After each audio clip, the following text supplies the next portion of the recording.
వచ్చే ఎన్నికల్లో వైసీపీ గెలుస్తుందని మళ్ళీ మనమే అధికారంలోకి వస్తామని మాజీ సీఎం వైసీపీ అధినేత వైఎస్ జగన్మోహన్ రెడ్డి అన్నారు.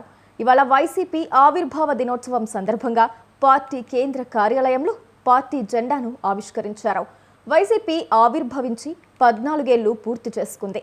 ఇవాళ 15వ వసంతంలోకి అడుగు పెట్టేసింది. కానీ ఈ ఏడాది కేవలం పార్టీ జెండా ఆవిష్కరణకు మాత్రమే పరిమితమయ్యారు. ఇదే సమయంలో నిరుద్యోగులు, విద్యార్థుల సమస్యలపై పోరుబాటకు పిలుపునిచ్చారు.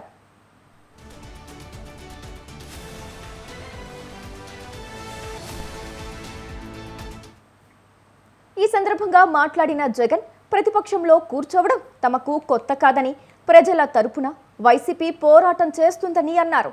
కూటమి ప్రభుత్వం అన్ని వ్యవస్థలు నిర్వీర్యమయ్యాయని ఆరోపించారు.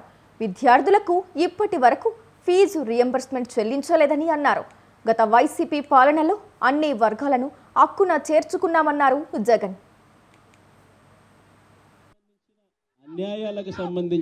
జరుగుతా ఉన్న అన్యాయాలకు సంబంధించిన విషయాల మీద ఈ రోజు యాదృచ్ఛికంగా ప్రొటెస్ట్ కార్యక్రమం కూడా జరుగుతూ ఉంది. ఈ కూటమి ప్రభుత్వం వచ్చి దాదాపుగా 10 నెలలుగా వస్తూ ఉంది. ఈ 10 నెలల కాలంలో ఎన్నికల వేళ వాళ్ళు చెప్పిన సూపర్ 6లు, సూపర్ 7లు అన్ని గాలికి ఎగిరిపోయాయి.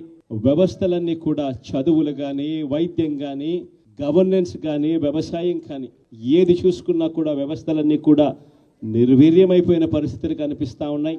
ఈరోజు పిల్లలకు సంబంధించిన ఫీజులకు సంబంధించిన బకాయిలు కూడా సంవత్సర కాలంలో ఫీజు రీఎంబర్స్మెంట్కు కావాల్సింది ఒక్కొక్క క్వార్టర్కు 700 కోట్ల రూపాయలు చొప్పున, సంవత్సరానికి 2800 కోట్ల రూపాయలు విద్యా దీవెన కింద 4 క్వార్టర్లకు సంబంధించిన కేటాయింపులు చేయాలి. అంటే 2800 కోట్లు. వసతి దీవెన కింద ప్రతి ఏడాది ఏప్రిల్ మాసం వచ్చేసరికి 1100 కోట్ల రూపాయలు కేటాయింపులు చేయాలి. అంటే గత ఏడాది ఈ 1100 కోట్లు, 2800 కోట్లు, ఈ రెండింటికి సంబంధించి 3900 కోట్ల రూపాయలకు కేటాయింపులు చేసి, ఖర్చు చేసి పిల్లల చదువులను ప్రోత్సహించాల్సిన పరిస్థితిలో ఈ ప్రభుత్వం చేసింది ఏమిటి అనంటే కేవలం 700 కోట్ల రూపాయలు మాత్రమే ఇచ్చి చేతులు దులుపుకున్న పరిస్థితులు. పిల్లలకు సంబంధించిన జరుగుతా ఉన్న అన్యాయాలకు సంబంధించిన విషయాల మీద ఈ రోజు యాదృచ్ఛికంగా ప్రొటెస్ట్ కార్యక్రమం కూడా జరుగుతూ ఉంది. ఈ కూటమి ప్రభుత్వం వచ్చి దాదాపుగా 10 నెలలుగా వస్తూ ఉంది.